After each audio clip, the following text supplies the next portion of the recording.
Spend or save? The choice has huge consequences. A version of this story first appeared in CNN Business's Before the Bell newsletter. Not a subscriber?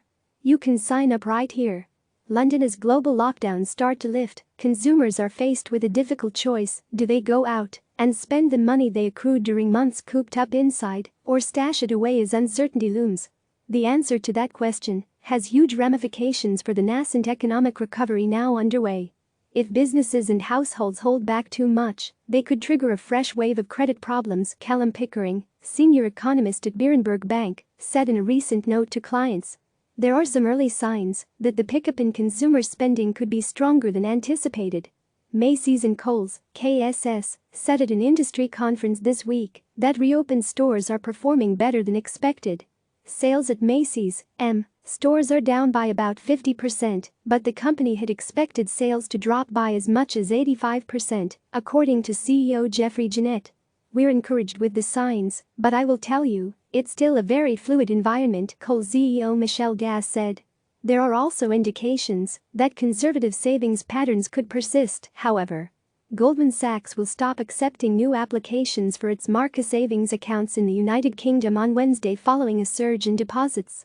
The investment bank has brought in about £4 billion, $5.1 billion, since the country's lockdown began. Capital Economics thinks the household savings rate in the United Kingdom has jumped to as high as 30% of disposable income from about 5% at the end of 2019.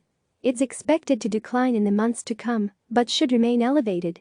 The desire to hold more savings post-lockdown combined with lower incomes will weigh on consumption over the next few years, prolonging the recovery, UK economist Thomas Pugh told clients Wednesday. On the radar, this question will be a key one for the Federal Reserve, which is due to announce its latest policy decision.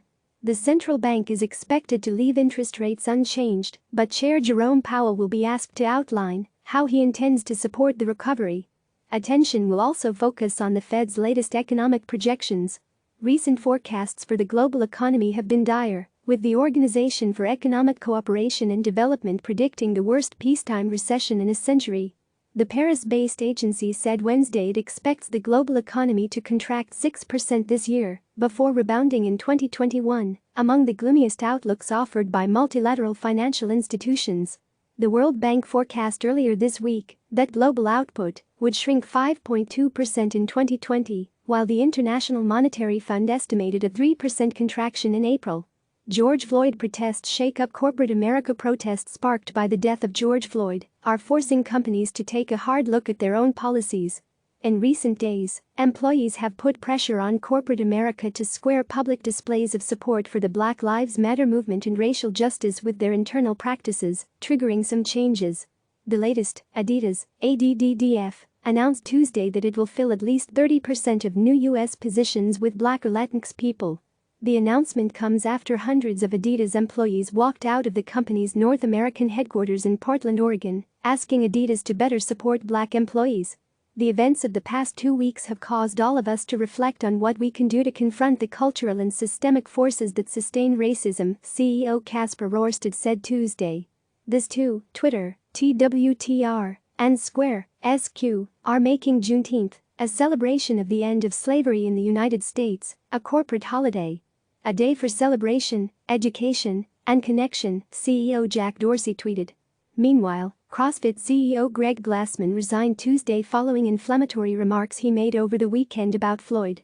Gym owners and brand partners like Reebok distanced themselves from CrossFit after Glassman criticized a statement from the Institute for Health Metrics and Evaluation calling racism a public health issue. Investors are snapping up new stocks. Online used car seller Vroom is the latest startup to benefit from investors' appetite for new stocks. Vroom shares debuted on Wall Street Tuesday and quickly more than doubled from their offering price, my CNN business colleague Paul R. LaMonica reports.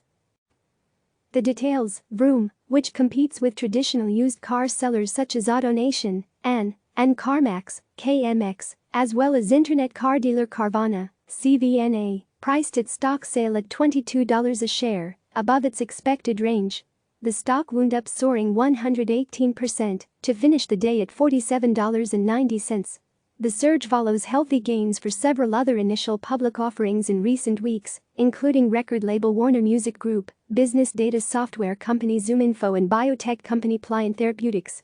And more buzzy IPOs could be on the way. Bloomberg reports that Unity Technologies, which develops software to design video games, is getting ready for a U.S. listing later this year. The business was last valued at $6.3 billion, according to PitchBook. Up next, U.S. inflation data from May posts at 8:30 a.m. Eastern Time.